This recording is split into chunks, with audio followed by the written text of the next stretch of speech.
Hello, everyone. My name is Mirna, and on behalf of the Mindalia TV team, welcome to Mindalia live streaming, where thousands of people around the world gather daily to see the lectures and interviews organized by Mindalia TV. Today with us, Angel Rebo, CEO consultant, TV host, international public speaker, and president of the Wisdom for Kids Foundation, is co-hosting with Judy Hoberman. Judy Hoberman is a speaker, trainer, executive coach, author, and radio host show. Most important, Judy is the president of a Walking on the Glass Floor and Selling in a Skirt. They are going to be joined also by Sheila Steinmark. Sheila is a public speaker, author, coach, and trainer. Before starting with them, we want to remind you that Mindalia's mission is to share information that can help raise the level of consciousness around the world, and you can help us by subscribing to our channel if you haven't done it yet. You can also follow us in our social media, and you can share this video with someone that you know that is going to benefit of the content that we are going to be talking here today.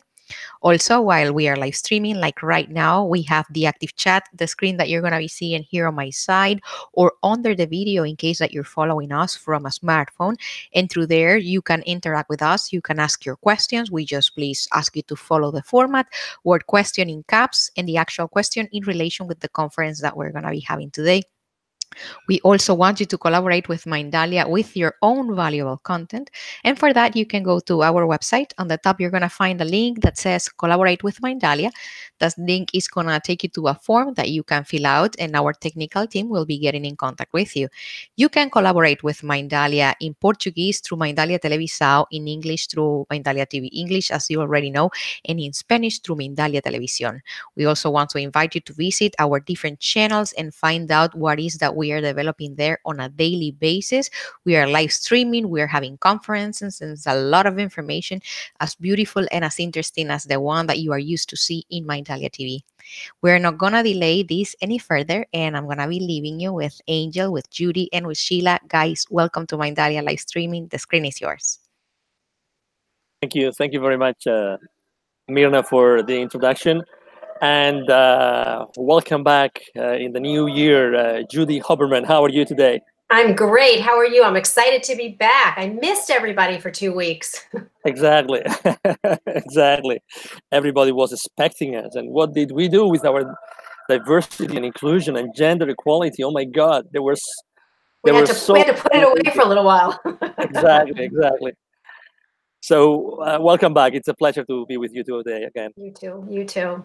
So we have another special guest today, and I am super excited, as I am every week, but this week I'm really super excited, even more so. So should I tell you who it is and tell you about her? Please do. Okay, so we have Sheila Steinmark, and Sheila is the marketing partner, and actually the founder and CEO and everything else of the Marketing Ops Group. So what they do is they do experiential marketing. So we always talk about, like, you have to have an experience. So when we bring people on, we want them to have a really great experience. That's what Sheila and her team does. And she works with large teams, she works with small teams, but the experience is what we talk about. Sheila also has a beautiful daughter named Sammy, who we absolutely adore. Her husband was on a few weeks ago, Jim, but she also has a really good history because she is a veteran. She was in the Army, and you talk about male-dominated industries, Sheila was in the biggest one that there is and continued to follow those footsteps. So she's pretty awesome. She's a very close friend of mine. I love her to death. And so welcome, Sheila. Let's unmute her. Excuse us, Sheila. Excuse us. Okay, there you go. No worries. Hello. Hello. Thanks for having me. I'm so excited. Well, we're excited to have you. We're excited. So, Angel, why don't you start off? Because I know there's a question that's burning that I can see it. I can see it. Yeah, absolutely. Oh my God, you're starting to read my mind after so many shows. So yes, after such an amazing live, honestly, I think I've never been before someone like Sheila with so many powerful positions in a life. And I've been blessed with interacting with her for a while. And yeah, powerful is definitely one of the most common adjectives that come to my mind every time I interact with her. So where would you say your power comes from, Sheila? I think from my faith, my upbringing, the military. a lot of it is the training that I got at the military that just companies can't replicate. There is a power that when you put on combat boots and, you know, it just resonates with who I am, and then the training that they gave me. I was an instructor for years, so put me on the podium and I go from somebody who tends to have a quiet voice to somebody who bellows. My daughter used to laugh at me because everybody used to tell her how soft-spoken I was, and then her response is, "Yeah, but you should hear my mother sing cadence." I couldn't agree more. I had the same impression, exactly the same impression when Judy introduced me to Sheila, and but obviously everything happens for a reason, and everything that she's accomplishing every single day, Sheila, is because everything that she has experienced before, and as all the trainers listening to us today know, when we train someone, when we teach something, definitely it's because we have to learn a lesson while we do that. Mm-hmm, mm-hmm. So I guess you have learned a lot of lessons, Sheila. I have learned a ton of lessons, not always the easy route. I took very untraditional paths. So it's at 18, I joined the Army. I was a week away from New York State University, and things didn't happen the way they were supposed to, and I ended up joining the Army. And I spent 6 years on active duty, and I spent 14 years in the Guard. And when I retired, I was the first sergeant of a chemical unit that was part of the Quick Reactionary Force for the city of Chicago. But you know what, Sheila, even though you have that kind of a background and that kind of an upbringing, that kind of training, you never took on the role as a woman trying to be a man. And I think that that's important because you're in something that they're training you like this, but you didn't do that. You kept who you were and just took the lessons learned. And I think that's an important point. I tried to take a lot of those lessons and parlay them into who am I, how does it give me strength, and how does it give me focus? So while I was still in the Army in the National Guard, I joined Anheuser-Busch. And the skills they taught me allowed me to have the discipline to do the things that I needed to for my career, but still keep true to myself and allow me to use those skills and train others. So I built a Anheuser-Busch that was kind of a unique team. Mm-hmm. So Mm-hmm. I started out with a team of 16 men who ran the beer school. So I had one of those, at 29 years old, how do you say you peaked? I mean, I ran the beer school for most people. And, but the military gave me the operations and logistical background, but it gave me the strength to be who I am. Mm-hmm. Mm-hmm. Do you find commonalities between when you joined the military and when you joined Anheuser-Busch? I think one of the big commonalities is the fact that, the proportion of men to women who work in the industry and who are in the military. There were duty assignments where it was 100-to-1 ratio of male to female. And every time it was about proving myself. Yeah. When I took over for on the beer school as the project manager for it, I had 16 men who all thought they were in line for the position, regardless of the fact that I had an operational and logistical background, and I'm running a fleet of mobile marketing vehicles. But because they were male, they thought they were in line because it had been an all-male team until I became president. Yeah, yeah. And that's a hard lesson sometimes, to be able to, not only for them to learn from you, but for you to be able to be the leader. We always find it difficult when it's something brand new. But I'll tell you something. I spoke for a group of women that were in the beer industry. And sometimes you have this visual of what women in the beer industry look like, what they should look like, what they sound like, what they know, what they don't know. And I was blown away at the intelligence of these women in the beer industry, because they're all chemical engineers. And they're the ones that tell you why something ferments this way, or they're the ones that tell you why this is the degrees it has to go to. And so I think that you coming out with that kind of information that other people have no clue that you should even know those things is another learning lesson. And you know, and again, you're not the type that says, well, I'm the boss and this is what it is, although I know you can't say that, but you don't, because you give them the environment that they would thrive in.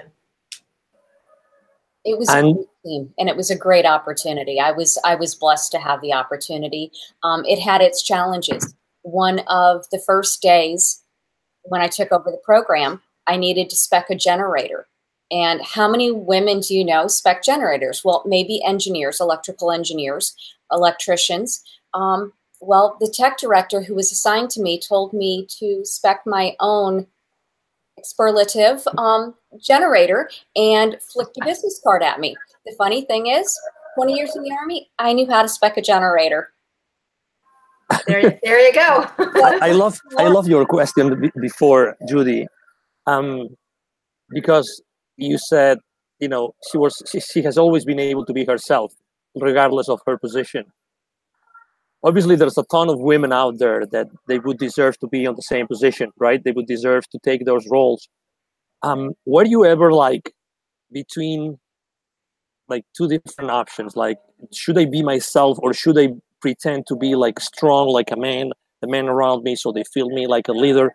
How were you able to solve this kind of conflict that maybe young women are facing today? I think it goes back to the military training that I have to be who I am. And the principles of leadership are be who you are, give people the opportunity to prove themselves, mentor them, coach them, encourage them, sometimes give them a good swift kick in the butt.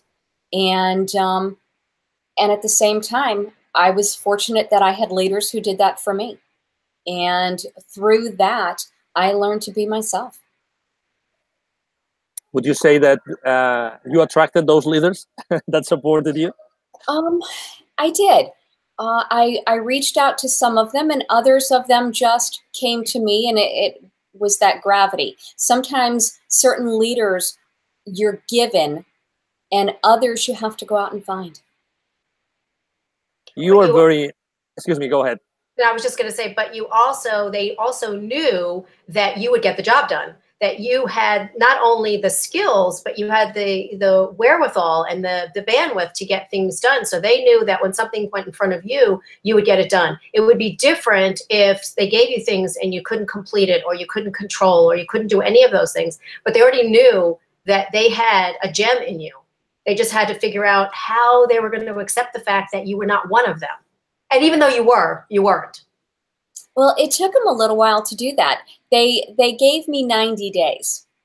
It was a program that was failing, and they gave me 90 days to fix it. And if I couldn't fix it, then they weren't holding my old job for me.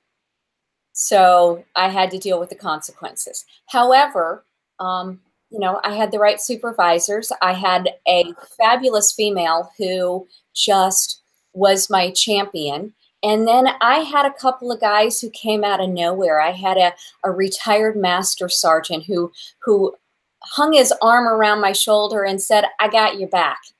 And from that point on, I knew I had people surrounding me who would not allow me to fail, and that if I missed something, they had it. And we became a team. Regardless of how good of a leader you are, you can't do everything. Therefore, you have to build a team. And that truly is the difference between being a boss and a leader, is that team and what they're able to accomplish together. Well, you said something really important. Not that you haven't said everything important, but you said something just now that was really important to me, because you talked about women that champion women. So how important is it? Because a lot of times we only hear that we have to find the men that champion them. They have to self-identify. But how important is it to have other women that champion us? It is very important. It was that kick in the pants that told me I could do this, because we all have that self-doubt, as strong as we are. But to hear another woman that you look up to say, you've got this, But not only that, it's again those men who champion us as well, and surrounding yourself with people who aren't threatened by you, but that encourage you to be you, encourage you to make mistakes sometimes, and are close enough that they're going to help you pick up the pieces, but give you enough leeway to give you the opportunity to do it first.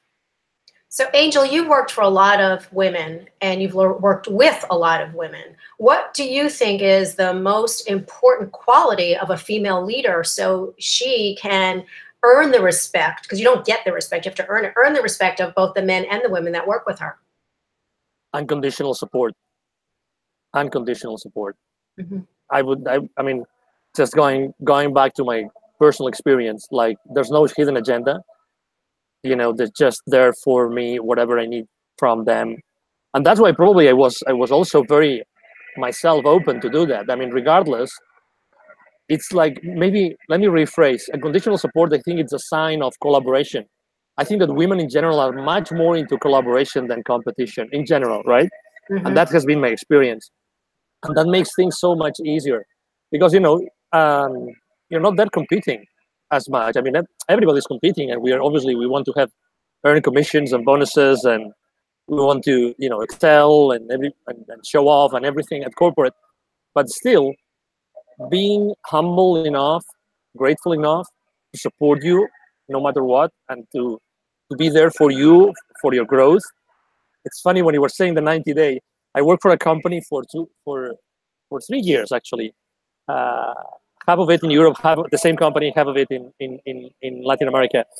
And if you didn't make your numbers in a quarter, the next quarter you were automatically on probation. Automatically on probation. So, and I never had a champion. Nobody ever had a champion. And actually, I was one of the reasons why I went to Latin America was because they wanted me to kind of clean the house. So it wasn't like a very comfortable position for me either. But, you know, and there was obviously, needless to say, there was no women at that organization in Latin America at that time. And actually, even today, there's none. But from collaboration, I think that makes such a huge difference. And probably you've heard this too. You know, both of you are continuously in contact with corporations. You heard that the future of business is collaboration. Mm-hmm. I mean, there's I think it's more from a metaphysical place, but we don't live in a place of scarcity. You know, we really there's business for everybody, everywhere. Really, I mean, it's just a matter of, you know, maybe making enough calls and having enough conversations with people. Mm-hmm. And then you have the business, and the business is there. There's always someone that's going to resonate with you. They will like what you're saying and the way you're saying it and the way you're positioning it. And eventually they will hire you. And well, I mean, the beer business is very competitive, very competitive. And, you know, in the last probably 15 years, there's been so many mergers and acquisitions in the business, in the industry. So many. I was in the CO2 recovery business for a while. That's why I'm a little bit, you know, acquainted with it. But anyway, it's fascinating. And let me tell you, in the beer business myself, I never met a woman ever. And it was in Mexico at that time, and I was dealing with Modelo, and you know, there's many large beer companies in Mexico now, part of large corporations. But anyway, sorry, it was a very long answer to your question.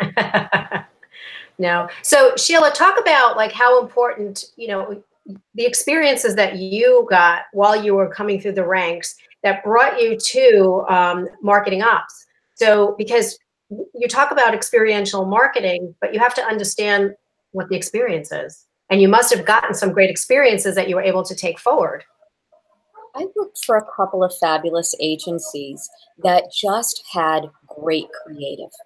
Mm-hmm. They were people who really pushed the envelope, and we worked for major corporations that allowed us to do it. Working with Procter & Gamble. So I worked with Tide and I worked with Charmin and did some of the biggest and most complicated programs in history. Some of them are taught in college courses at this point for case studies. But when you start looking at those types of situations, well, you have great creative, For me, it was about the operations and logistics, and that's where I found my niche. Most people think about marketing, and they're all about creative. Mine is the operations and logistics, and that goes back to the military training.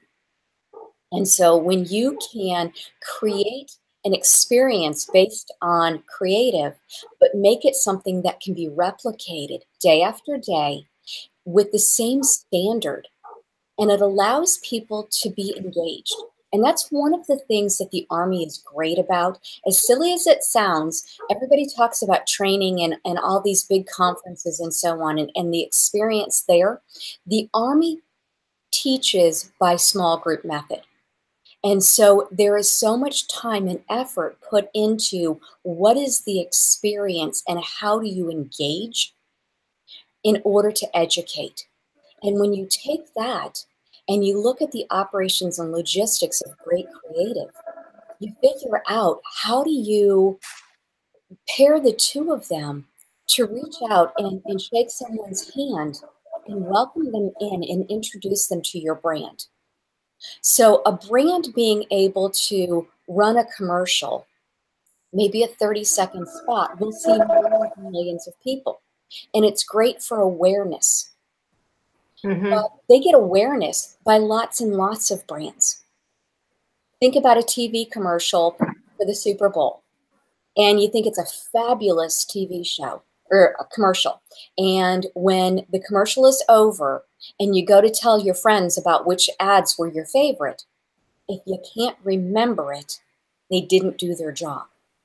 When you have a face-to-face engagement, they know who they're speaking with. People do business with people they know, like, and trust.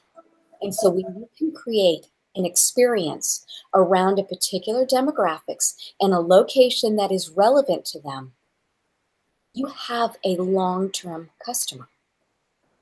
Well, you know, one of the things that we always talk about, Sheila, is the fact that women are responsible for influencing 85% of all consumer purchasing decisions. And women are the buying machines. We do have feelings, but women also look for the experience. And it's funny that you're saying your experience came from the Army, which is so male dominated.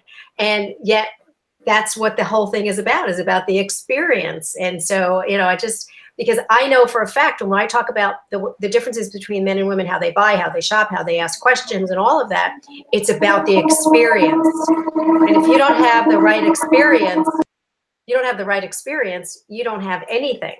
So, you know, and it's funny how it translated for you from this many, you know, hundreds of thousands of men into what you do today. I think when I really picked up the military's training to how it changes experiences, when I was sitting in Iraq during Desert Storm, I was sitting with a sergeant major who had been in Vietnam.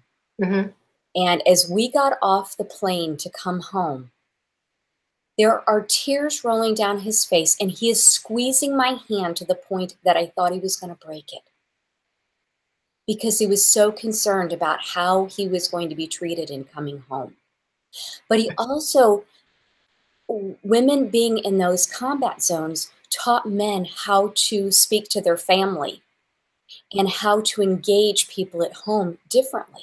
And so for the first time, they're taking pictures and they're mailing them home to keep the communications instead of going weeks without writing, not because they don't have something to say, but because they don't know how to say it. And so that engagement and that experience of articulating a message and pulling people in and continuing the conversation, while it may have been an Army thing, it's also an attribute that you typically attribute to women, and giving them a voice. And it's funny because it's usually women who have to find their voice, but very often it's men who have to find how to communicate. It's about words. Words have power. And what do you think? Why do you think that's the case? What do you think? Why do you think, Sheila, that men? Because I mean, again, going back to this question before, I think that women have a much easier way to communicate with men and with women than men themselves. There's a lot of men in corporate today that they are struggling while communicating to their teams and even to their managers. Why do you think that's the case? I think it has to do a lot with the nurturing that happens. Just the difference in how men and women are raised as children, where, men are full blown ahead and, you're tough, not, don't worry about it. Don't cry. There's nothing to cry about. Boys don't cry. And girls, oh, you can't do that. Use your words. That's not polite. And so women, little girls growing into women, have to learn how to communicate differently, where men go in with thinking about the sales process. It is about going in as result oriented. This is what I'm here to do, and move on. Women tend to go in, build a relationship, and based on the relationship, then get a sale. It's a longer cycle, but it usually means a longer tenure of having that business. It's the same thing in marketing, where men are like, okay, let's do the ads. And I tend to go to the analytics of who am I speaking to? What is my message? Am I clear and concise? And am I creating an emotional attachment? And if I'm not, I haven't done my job. And so your customers or your clients, they actually stay with you longer because they also understand the experience and they're watching what's coming back to them. Yes. Interesting. Going back to discussion on experience, what happens to the human brain when they are experiencing a brand as opposed to just being in contact with them in any other way? Well, they're using all of their senses. When I am in the pitch process with a client, I create a document called A Day in the Life of, so that I can actually articulate to a client and talk through with them what a customer is going to experience. So what is the smell? What is the visual? How do they feel? What do they hear? How long do they stay in different stations? And as you approach, so what do you see from a distance? What do you smell from a distance? When you get closer, what is drawing your attention? How long do you engage? All of those things. And that experience is sensory.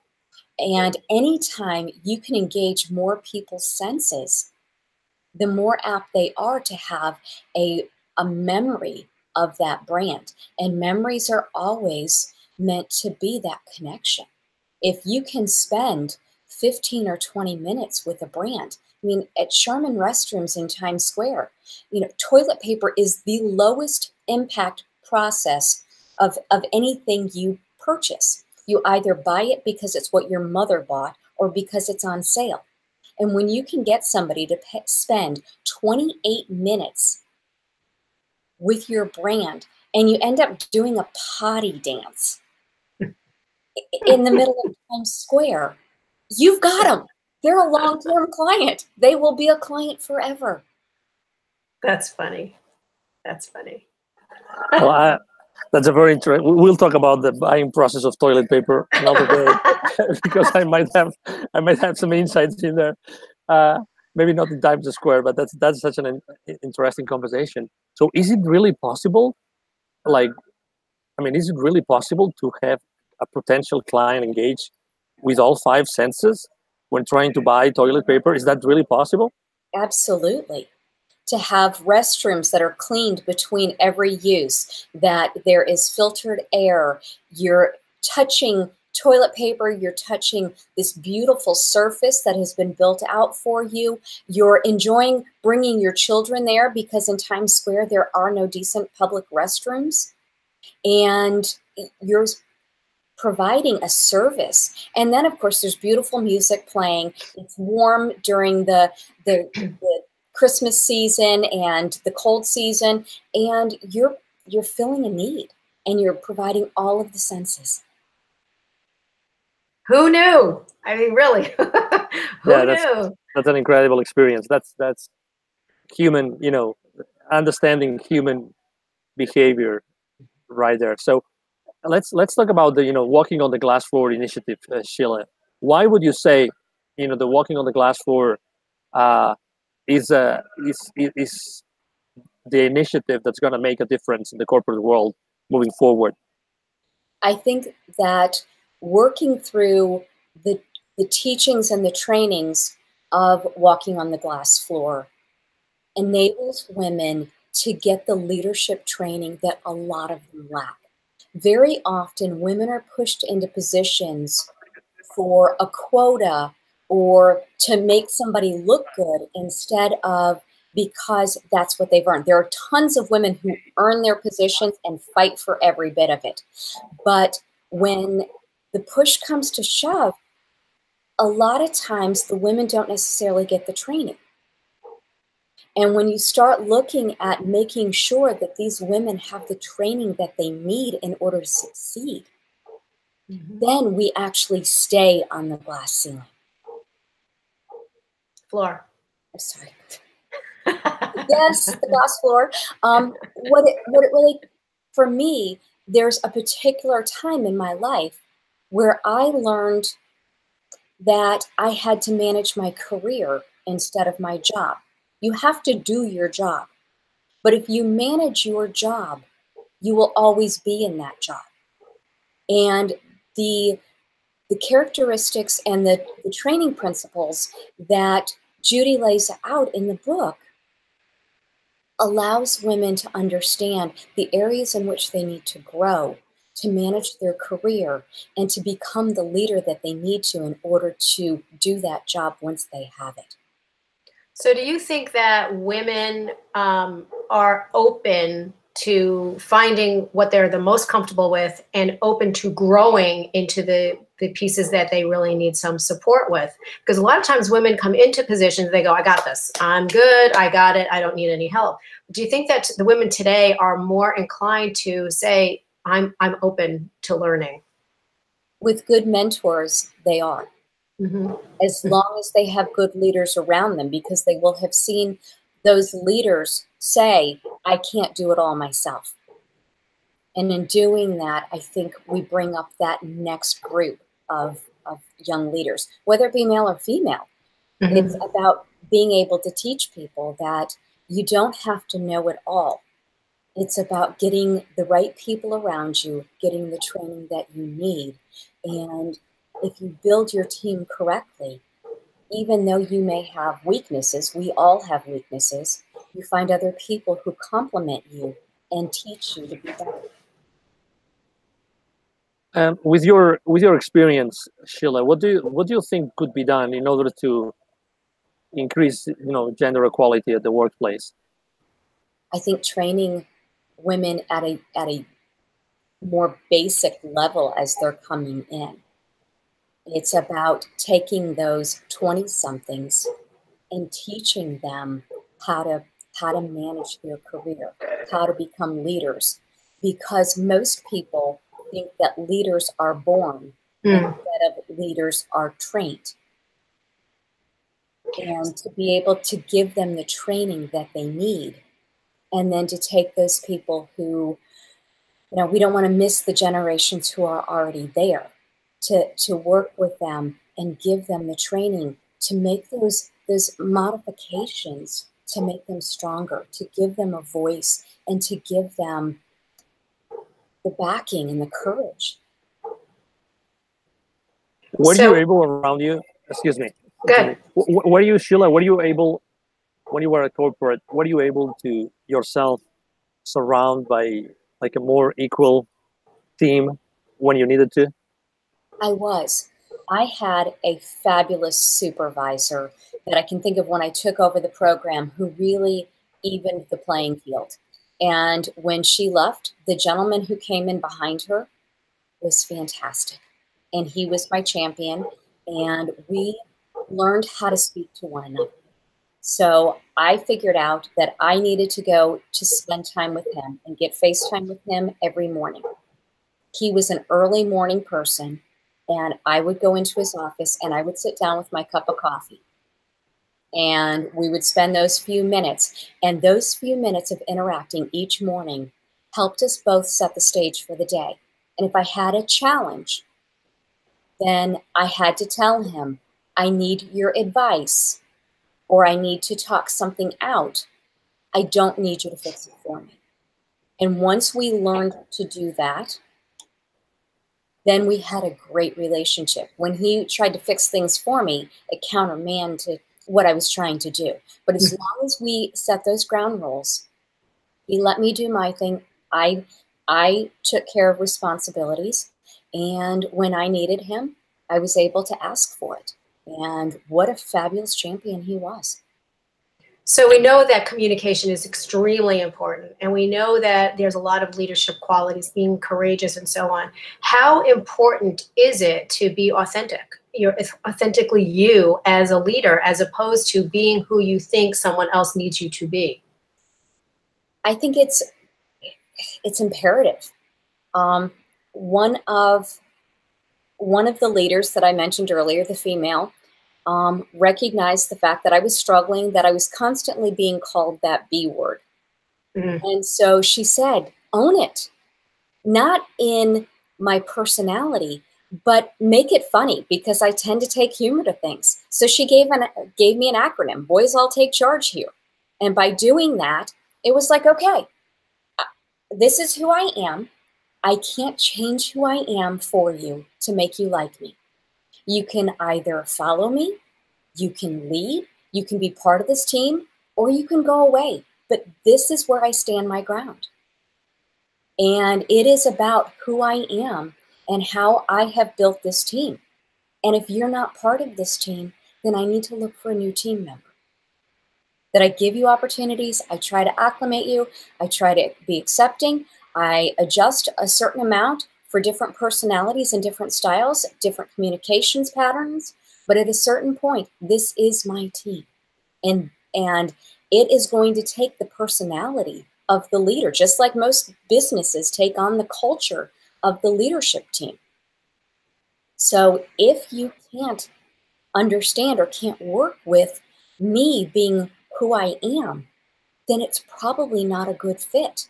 Mm-hmm. And it's the same way with clients. There are times I've had to fire clients, not because I wouldn't really like the business, but because they didn't respect who I was and who I authentically am, and I didn't fit with their culture. And how do you know if you fit with somebody's culture if you're not being authentic? That's true. That's true. Exactly. So true. I wanted to actually go a little bit before on the workplace change, let's put it this way, and talk about, grown-up women today. Let's say you both are parents and you both have grown-up girls already. Mine is still very young. It's 9-year-old or 8 years old, excuse me. So is there anything that we can do as parents, both, father and mother? Is there something that we can do to ensure that when our daughters reach the workplace, they are more ready, not only to stand up for themselves, but also to champion women and to champion men? I mean, to have a different conversation, different from what you and you, Sheila, and you, Judy, and even myself have had in corporate throughout our lives? That's a question for Sheila, excuse me. Yes. What do you think? Absolutely. As the parent of an 18-year-old, we had the conversation yesterday that her friends are always teasing her about being a little more humble and maybe not quite out there. She is extremely authentic to the point that, one day she said, I don't need to choose between you two as friends because I didn't have friends when I got here, and I can be okay on my own. And that's a huge thing for, a sixth grader at the time to say. And then to be able to say, this is who I am, and I'm true to me. And if people don't like it, I'm okay with that.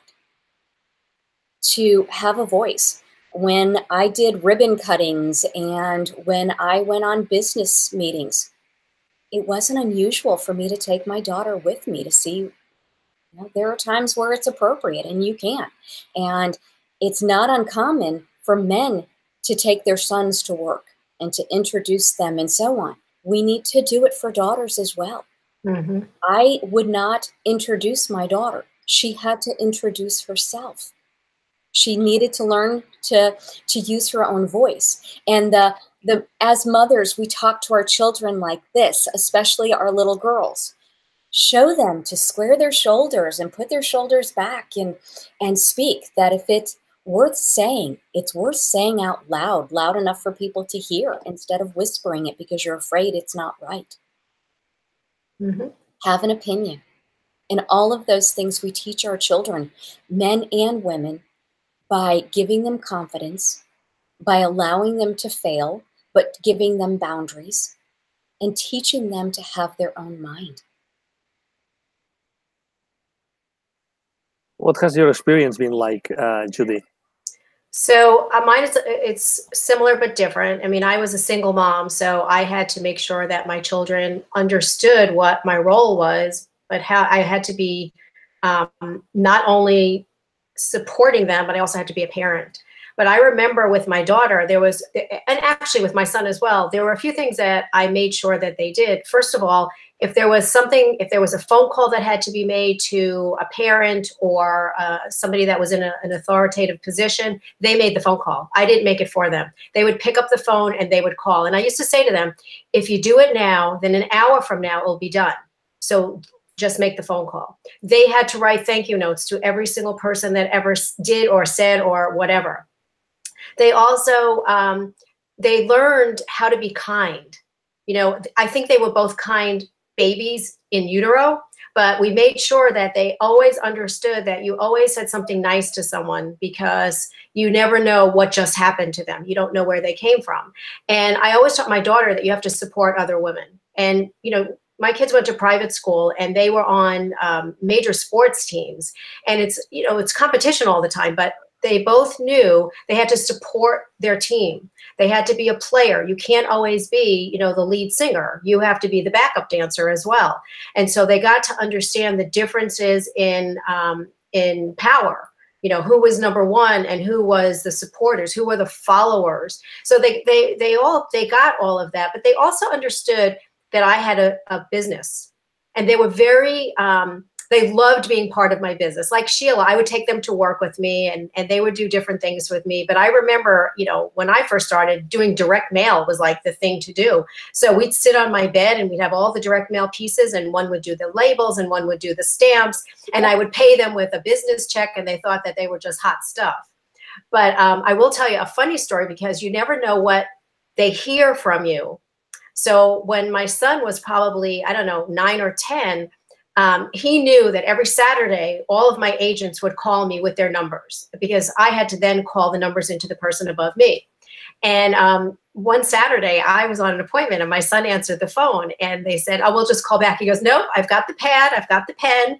And he said, "Okay, what are your numbers and how many appointments?" And he's writing this down, and he turns around to the guy and he says, "Did you work this week? Those are the numbers you're calling into my mother?" And the guy said to me, he was never calling my house again. He was never, ever going to do that. And he would never call those really low numbers in again. So they also understood how important it was to be successful.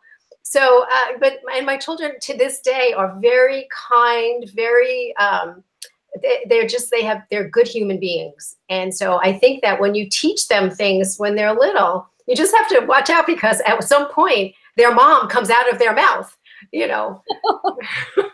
So I agree. Yeah, but it's all in what you decide what's important. It wasn't important for them to see, competition all the time. That's not important. Do you have to win? Yes. Do you just want to get a trophy for showing up? No. You have to play the game. You have to learn how to win, and you have to learn how to lose. So it's the same thing. Learn how to succeed and learn how to fail. Fail fast, fail forward, and just keep going. So that's my children. How about you, Angel? You've got little ones, but you have an older one too. Yeah, let me tell you that I'm always surprised. I'm always surprised about something about them when they're given the opportunity to speak up, and that happens a lot at home, a lot and all the time. They always surprise you with something. So they are just your reflection, and sometimes I don't know where did you learn this? Where did you get this? They're exposed to so much everybody at home, all my 3 kids have always been like avid readers. They have been like 3 or 4 grades above at reading level. So they have always been exposed to a lot of stuff. And obviously, as a parent, also trying to prevent them from being exposed to electronics that much. But yeah, surrendering, and making sure that we preserve the sensitive part. We preserve their connection to their heart. That's important for us, and I think it's. You spoke about, you know, manners or kindness. You spoke about kindness. I think keeping that door to your heart makes a big difference, and it's a big part of authenticity. Yep. There's a lady I was working with my last job, and actually I have called her for the last 3 years since I left my corporate job. I have called her a couple of times to offer him positions in clients with clients of mine, and because she was just amazing, and she, I would love her to have better opportunities in her career, right? To be able to make a bigger, larger impact in other organizations, and to be herself, authentic self, with other companies. And I wanted to ask you a question, to both of you. Imagine that we could reinvent corporate. Imagine that we could, there's nothing that we cannot change. We've talked about obviously training a lot of time, but imagine there's nothing. We start from a clean, blank, white paper. What would you, Judy, make? How would you describe? How would you structure corporate so gender equality will be something as natural as a coffee machine at the corner? Yeah, that's a great question. I think one of the first things I would do is anybody that was applying for a position, I would cut their name off on their resume. Totally cut it off so you can actually see what this person is about, not see who this person is. Because I do believe there's still that, that judgmental part that, okay, so this is a female, she must be really bossy, I don't want that. So that's the first thing I would do. The second thing I would do is I would make sure that there was the opportunity for everybody to have different paths. There are some people that should never be into a leadership position, and that's perfect because we need these people. There's people that should be in leadership, and that's perfect because we could take them on this journey. So I would like a corporate to have an open set of standards that you could decide where you needed to go, and then have the mentors to take you on that journey. And male, female, doesn't matter. I would also say that I would never want to see either gender put into a position that they weren't qualified for and had no potential to ever be qualified. Because I think we set people up for failure just because we need that person, whether it's a culture, whether it's a gender, whether it's a generation. It happened to me, and I had to, figure out how to get around it. So I would say that the culture of the company would be more about, what I always say, women want to be treated equally, not identically. We all want that. We all want to have those opportunities. So that's what I would do, but really cut the names off and just let's start from there. What do you think, Sheila? I love the idea of cutting the names off of resumes. I definitely agree with that. I really like the multi-path, where you go through a path that makes sense for you based on your interests, what your abilities are, and then allow people to be mentored by people that have followed that path and can help them grow. Mm-hmm. Mm-hmm. Wouldn't that be a great culture? Oh my God. What would you do, Angel? What would you want to see? What would you add to our beautiful, exquisite, perfect culture right now? Yeah, obviously, I would, besides gender, obviously, as you can imagine, given my personal journey, I would definitely try to include, as many people as possible from many different, cultures, minorities and cultures, and because I think that, every culture comes from somewhere. It's been there for centuries, and there's a reason why they still survive, and they all have great things to say and to bring onto the table, although we all have our limiting beliefs, so in that juice, in that smoothie, I would see corporate culture as a smoothie of balanced and aligned cultures that everybody brings something new to the table. And the other day, as you know, we were talking to someone in a large corporation, Mm-hmm. and she was telling us, one of the things that one of the main blind spots that corporations have today is that their employees really are not balanced in the same way that their customer base is. So not all the opinions. So if we are serving, we're serving a certain amount or category of audience, is our employee aligned with that? Do we have internally enough people that are able to represent and to speak up for the rights of those consumers? And I guess, obviously Sheila works a lot on the marketing space, so I guess that's something that you face a lot. That how can a corporation make sure that those experiences that you help them provide to their clients internally, they have enough feedback, enough information about their audience from a minority, gender, etc., so that they can really do a good job? Well, there's just so much data now that's collected that allow us to know what the demographics are of the different products and who the buyers are. Then, of course, it's building a team that understands that demographics, and those are the folks who build the experience. Mm-hmm. Mm-hmm. Wouldn't it be awesome if a culture could hire people like the way The Voice picks their contestants without seeing them at all? Because it would give them diversity of thought. It would give them, the different pieces that we're all talking about. And each person has a different experience and is able to share a different experience. Wouldn't that be like awesome? I mean, obviously you would be able to tell if it's male or female, so you'd have to really camouflage them. But just choosing someone because they're right for your culture, they're bringing that piece to the table. Because I think that a lot of the companies, and Sheila, you're in a lot of them, a lot of the companies are missing. They have the same thing, the same exact thought. They all look the same. They all act the same. And you have to start bringing people in, whether it's, again, gender or generation or culture, whomever it is. I think that is where we would start to see the diversity of thought and be able to have those amazing experiences. By the time somebody brings me in, the corporation has those sets of beliefs, because I look at it at one of my clients, and they are definitely in that mindset of just empowering and encouraging people as a whole.